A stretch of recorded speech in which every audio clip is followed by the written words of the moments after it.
ان سب برائیوں سے بچنے کا بہترین طریقہ یہ ہے کہ دنیا کو مسافر خانہ سمجھیں، کیونکہ یہ سب چیزیں حسد کے بعد پیدا ہوتی ہیں. پہلے جیلسی ہوتی ہے کہ اس کو یہ کیوں مل گیا، یہ کیوں مل گیا.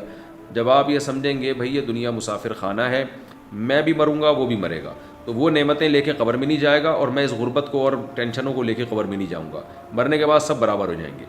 تو چند دن کے کھلونے ہیں جو لوگوں کو ملے ہوئے ہیں، یہ سوچنے سے حسد کا مادہ دل میں ختم ہو جاتا ہے کہ کوئی کتنی بھی ترقی کر لے بالآخر جانا اس نے قبر کے پیٹ میں ہی ہے.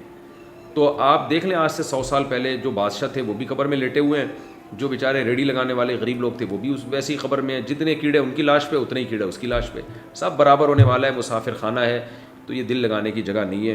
دوسری یہ بات بھی سوچنی چاہیے کہ اللہ کی تقدیر پہ راضی. یہودی جب حسد کرتے تھے نا نبی صلی اللہ علیہ وسلم سے کہ ان کو نبوت کیوں مل گئی اور ہماری چودراہٹ ختم کیوں ہو رہی ہے، تو اللہ نے کیا فرمایا کہ بھئی یہ تو اللہ کا فضل ہے، جس کو چاہتا ہے اللہ عطا فرماتا ہے. تو جو جس کے مقدر میں نعمت لکھی ہوئی ہے اس کو مل کے رہے گی. آپ کے جلنے سے، آپ کے کڑنے سے اس سے نعمت چھن تھوڑی جائے گی. تو کیوں اپنا خون انسان جو ہے وہ خوش کر رہا ہے. تو یہ سوچا کرے بھائی جو میرے مقدر میں نعمت لکھی ہوئی ہے، جو رزق لکھا ہوا ہے، جو صحت لکھی ہوئی ہے، جو عزت لکھی ہوئی ہے، جو شہرت لکھی ہوئی ہے، وہ مجھے مل کے رہے گی، وہ کوئی چھین نہیں سکتا مجھ سے. اور دوسرے کے مقدر میں لکھی ہے وہ میرے رونے دھونے سے ہوگا کچھ نہیں.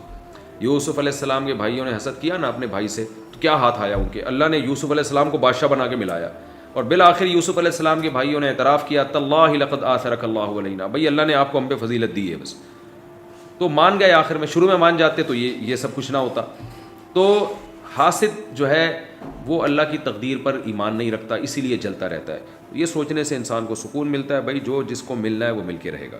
تو اس سے جب حسد نہیں ہوگا تو آگے بغض اور کینہ، یہ حسد ہی کے آگے حسد ہی پر یہ سب چیزیں پیدا ہوتی ہیں، تو یہ خود بخود ختم ہو جائیں گی. اور علماء ایک اور بات بیان کرتے ہیں کہ جس کے خلاف دل میں کینہ یا خام خواہ کا بغض یا حسد ہو اس کے لیے دعائیں کرنی چاہیے اور لوگوں کے سامنے اس کی تعریف کرنی چاہیے جو جائز تعریف ہو، کیونکہ دل نہیں چاہتا کہ جس سے آپ کو حسد ہو آپ اس کی تعریفیں کریں. اس کے باوجود آپ اپنی طبیعت کے خلاف جب لوگوں کے سامنے اس کی تعریف کریں گے بھائی وہ تو بہت اچھا ہے، تو دل جلے گا آپ کا اندر سے. ابے یار میرا تو دل چاہ رہا ہے اس کمبخت کو مار دوں میں، لیکن اب اللہ کو خوش کرنے کے لیے، میں اپنے علاج کے لیے میں اس کی تعریفیں کروں گا. تو لوگوں کو بتائیں بھئی اللہ نے اس کو نعمت دیا اور میری دعا ہے اللہ اور ترقی دے، اور تنہائی میں بھی اس کے لیے دعا مانگی جائے. تو اس سے جب یہ اینٹی بایوٹک ہے، اینٹی بایوٹک کیا کرتی ہے آپ کے جراثیم کو مارتی ہے. تو یہ جب آپ کریں گے نا تو یہ آپ کے دل میں جو حسد کے جراثیم ہیں ان سے یہ تعریف لڑے گی جا کے، اور بالآخر یہ غالب آ کے اس حسد کے جرثوموں کو ختم کر دے گی. تو کچھ دنوں میں آپ کے دل میں اس سے نفرت انشاءاللہ نکل جائے گی. یہ بھی ایک نسخہ ہے حسد ختم کرنے کا.